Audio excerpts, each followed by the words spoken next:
ಇವತ್ತು ಬೆಂಗಳೂರಿನ ಐತಿಹಾಸಿಕ ಕರಗ ಮಹೋತ್ಸವ ನಡೀತಾ ಇದೆ. ಇವತ್ತು ರಾತ್ರಿ 9ರಿಂದ ನಾಳೆ ಬೆಳಗ್ಗೆ 7ರವರೆಗೆ ಕರಗ ಮಹೋತ್ಸವ ನಡೆಯಲಿದೆ. ಧರ್ಮರಾಯ ದೇಗುಲದಲ್ಲಿ ಕರಗ ಉತ್ಸವ ನಡೆಯಲಿದೆ. 16ನೇ ಬಾರಿ ಬೆಂಗಳೂರು ಕರಗ ಹೊರಳಿದ್ದಾರೆ ಅರ್ಚಕ ಜಾರೇಂದ್ರ ಅವರು.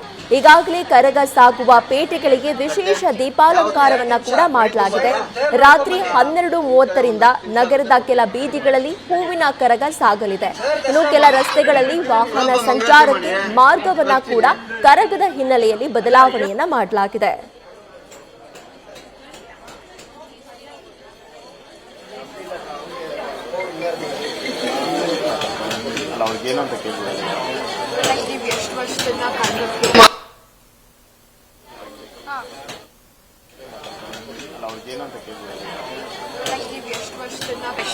ಹೇಗೆ ಸೆಲೆಬ್ರೇಟ್ ಮಾಡ್ತೀರಾ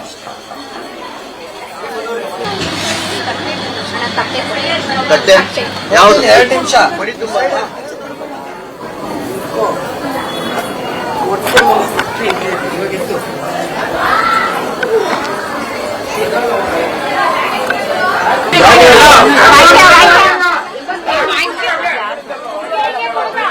ಯಾರ್ದು ಗೊತ್ತಿಲ್ಲ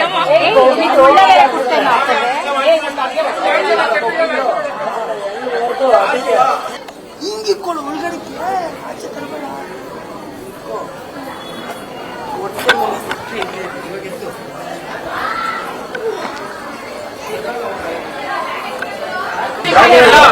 ಈ ಬಗ್ಗೆ ಹೆಚ್ಚಿನ ಡೀಟೇಲ್ಸ್ ಅನ್ನ ನಮ್ಮ ಪ್ರತಿನಿಧಿ ಚಂದನಾ ನೀಡ್ತಾ ಹೋಗ್ತಾರೆ. ಐತಿಹಾಸಿಕ ಕರಗ ಹಿನ್ನೆಲೆ ಚಂದನ, ಒಂದಷ್ಟು ದೇವಸ್ಥಾನದ ಮುಂಭಾಗದಲ್ಲಿ ಭದ್ರತೆ ವ್ಯವಸ್ಥೆಯನ್ನ ಮಾಡಿಕೊಳ್ಳಲಾಗಿದೆ. ವಿಶೇಷ ದೀಪಾಲಂಕಾರವನ್ನ ಕೂಡ ಮಾಡಲಾಗಿದೆ. ಆ ಬಗ್ಗೆ ಹೆಚ್ಚಿನ ಡೀಟೇಲ್ಸ್ ಅನ್ನ ನೀಡೋದಾದ್ರೆ.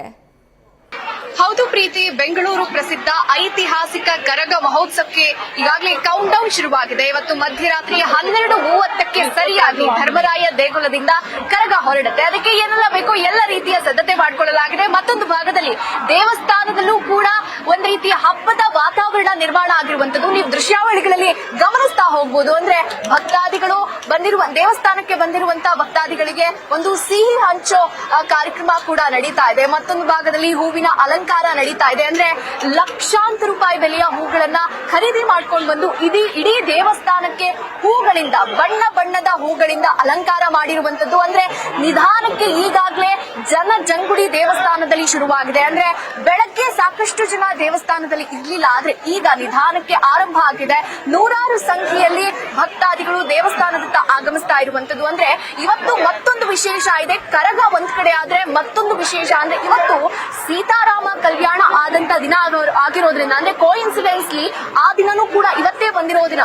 ಅಂದ್ರೆ ಬೆಂಗಳೂರಿನ ಬೇರೆ ಬೇರೆ ಏರಿಯಾಗಳಿಂದ ಜನ ಕಾವಡಿಯನ್ನ ತಂದು ದೇವಿಯ ದರ್ಶನವನ್ನ ಮಾಡ್ತಾ ಇರುವಂತದ್ದು. ಅಂದ್ರೆ ಒಂದ್ ರೀತಿಯಲ್ಲಿ ಆ ಹಬ್ಬದ ವಾತಾವರಣ ದೇಗುಲದಲ್ಲಿ ನಿರ್ಮಾಣ ಆಗಿರುವಂತದ್ದು ನೀವು ದೃಶ್ಯದಲ್ಲಿ ಗಮನಿಸ್ತಾ ಇರಬಹುದು. ಅಂದ್ರೆ ಒಂದ್ ರೀತಿ ಸಕಲ ಸಿದ್ಧತೆಯನ್ನ ಕೂಡ ಮಾಡಿಕೊಳ್ಳಲಾಗಿದೆ. ಮುಜರಾಯಿ ಇಲಾಖೆಯ ಸಹಯೋಗದಲ್ಲಿ ದೇವಸ್ಥಾನದ ಆಡಳಿತ ಮಂಡಳಿ ಕೂಡ ಯಾವೆಲ್ಲ ಸಿದ್ಧತೆಯನ್ನ ಬೇಕು ಅಂದ್ರೆ ಕ್ರೌಡ್ ಅನ್ನ ಕಂಟ್ರೋಲ್ ಮಾಡೋದಕ್ಕಾಗಿರ್ಬಹುದು, ಶೌಚಾಲಯದ ವ್ಯವಸ್ಥೆ ಆಗಿರ್ಬಹುದು, ಕುಡಿಯೋ ನೀರಿನ ವ್ಯವಸ್ಥೆ ಆಗಿರ್ಬಹುದು. ಈ ಬಾರಿ ಕರಗಕ್ಕೆ ಪ್ರೀತಿ ಏನಿಲ್ಲ ಅಂದ್ರೂ 10 ಲಕ್ಷಕ್ಕೂ ಹೆಚ್ಚು ಜನ ಭಾಗಿಯಾಗ್ತಾರೆ ಅನ್ನುವಂತ ನಿರೀಕ್ಷೆ ಇದೆ.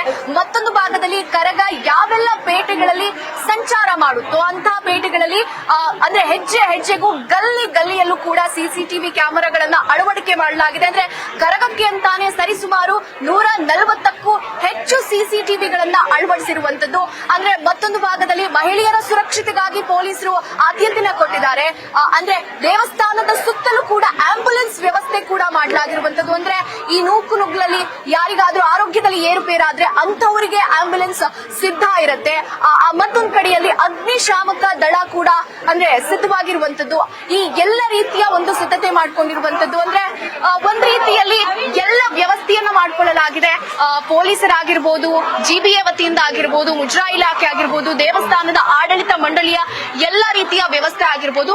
ಮತ್ತೊಂದು ಭಾಗದಲ್ಲಿ ದೇವಸ್ಥಾನದ ಆಡಳಿತ ಮಂಡಳಿ ಭಕ್ತಾದಿಗಳಲ್ಲಿ ಮನವಿ ಕೂಡ ಮಾಡಿಕೊಂಡಿದೆ. ಅಂದ್ರೆ ಕರಗ ಸಾಗುವಾಗ ಕರಗದ ಮೇಲೆ ಬಿಡಿ ಮಲ್ಲಿಗೆ ಹೂಗಳನ್ನ ಬಿಟ್ಟು ಮೆಣಸು, ಅರಿಶಿನ, ಕುಂಕುಮ ಇದ್ಯಾವುದೂ ಹಾಕಬಾರದು ಅನ್ನುವಂತ ಮನವಿಯನ್ನ ದೇವಸ್ಥಾನದ ಆಡಳಿತ ಮಂಡಳಿ ಭಕ್ತಾದಿಗಳಿಗೆ ಅಂದ್ರೆ ಮನವಿ ಮಾಡ್ಕೊಳ್ತಾ ಇರುವಂತದ್ದು. ಪ್ರೀತಿ ಒಟ್ಟಾರೆ ಈ ದೇವಸ್ಥಾನದಲ್ಲಿ ಈಗಷ್ಟೇ ಅಂದ್ರೆ ಜನ ಜಂಗುಳಿ ಜಾಸ್ತಿ ಆಗಿದೆ. ಈಗ ಜನರು ಆಗಮಿಸೋಕೆ ಶುರು ಮಾಡಿದ್ದಾರೆ. ಹೆಚ್ಚಿನ ಸಂಖ್ಯೆಯಲ್ಲಿ ಜನ ದೇವಸ್ಥಾನಕ್ಕೆ ಆಗಮಿಸಿರುವಂತದ್ದು. ಪ್ರೀತಿ,